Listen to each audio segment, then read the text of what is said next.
আসসালামু আলাইকুম। আজ আমি আপনাদের সাথে শেয়ার করছি বিশেষ একটি ভিডিও, যেই ভিডিওতে আসলেও মানে সকলের একটি পছন্দের খাবার তুলে ধরা হয়েছে। ফুচকা পছন্দ করে না এমন মানুষ খুব কম, তার মধ্যে মেয়ে মানুষ হচ্ছে সবচেয়ে বেশি পছন্দ করে ফুচকা। তো এই ফুচকার দোকানটা আমার বাসা থেকে কিন্তু বেশ দূরে, অনেক কষ্ট করে যেতে হয়। আর এই মামা এত ভালো ফুচকা বানায় যা বলার বাইরে। ওনার ফুচকা একবার যে খেয়েছে সে আসলেও বারবার খেতে চাইবে। তো আমরা মাঝে মাঝে মামার দোকানে ফুচকা খাওয়ার জন্য অনেক দূর থেকে কষ্ট করে যাই। আর কষ্ট হলেও ফুচকা খাওয়ার পরে অনেক ভালো লাগে।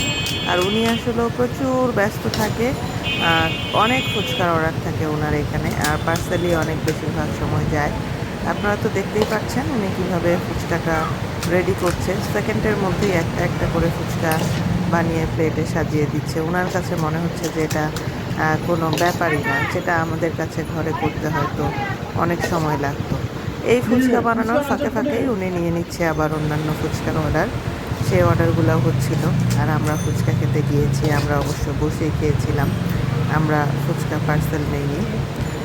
তো মামার ফুচকার দোকানটা বেশি দূরে না, এটা হচ্ছে খিলগাঁও মাটির মসজিদ বলে, মাটির মসজিদের ওখানে। আপনারা যে কেউ চাইলে মাটির মসজিদের ওখানে এসে, একটাই ফুচকার দোকান, চাইলেই মামার দোকানে এসে ফুচকা খেয়ে যেতে পারেন।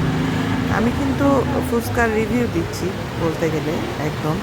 আর শুধু ফুচকাটাই যে এখানকার মজা এমনটা না, ফুচকার পাশাপাশি এখানকার চটপটিটাও অন্যরকম স্বাদের হয়ে থাকে। আমি মাঝে মাঝে এখান থেকে চটপটিও খাই। আর মামা ফুচকা এবং চটপটিতে যেই টক বা মিষ্টি পানিগুলো ব্যবহার করে, এগুলো কিভাবে বানায় সেটা আমার জানা নেই, কিন্তু খুবই সুস্বাদু হয়। অনেকেই আছে আবার অনেক মন্তব্য করে বসবেন যে এই পানি এইভাবে সেইভাবে বানানো, যেভাবেই বানানো হোক খেতে কিন্তু খুব সুস্বাদু। আর মামা কিন্তু বেশ পরিষ্কার পরিচ্ছন্ন। মামা মোটামুটিভাবে 2 প্লেট ফুচকা রেডি করে ফেলেছে।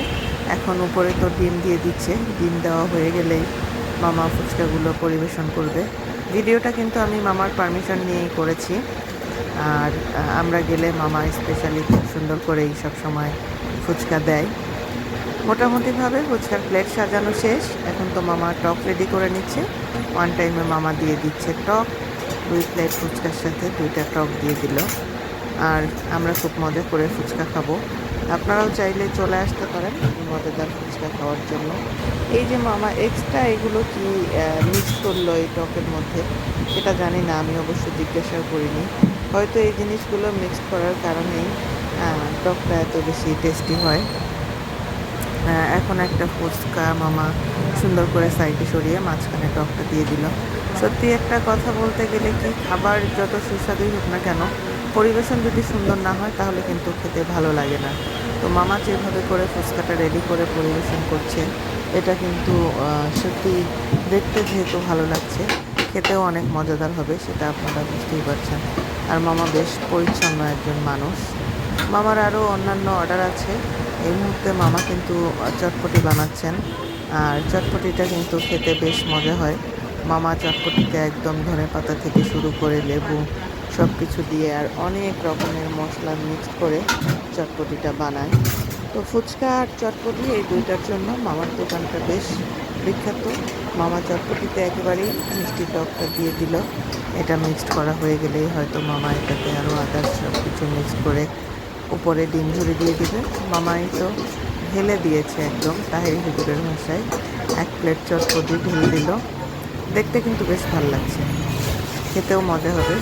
আর সবসময় তো আপনারা দেখেন চটপটির উপরে এক্সট্রা যে মানে ইয়েগুলো থাকে, এগুলো হচ্ছে ফুচকা ভেঙে দেয়া হয়, কিছু ভাঙা ফুচকা থেকে যায়।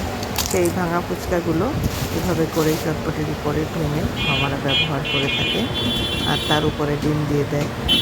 যার যেভাবে খেতে ইচ্ছে করে। আমি অবশ্য চটপটি খেলে শুধু চটপটিতে ডিম দিয়েই খাই, এক্সট্রা ফুচকাটা আর নেই না, কারণ আমার কাছে মনে হয় যে এক্সট্রা ফুচকা অ্যাড করলে তখন আর চটপটির যে স্বাদটা সেটা পাওয়া যায় না।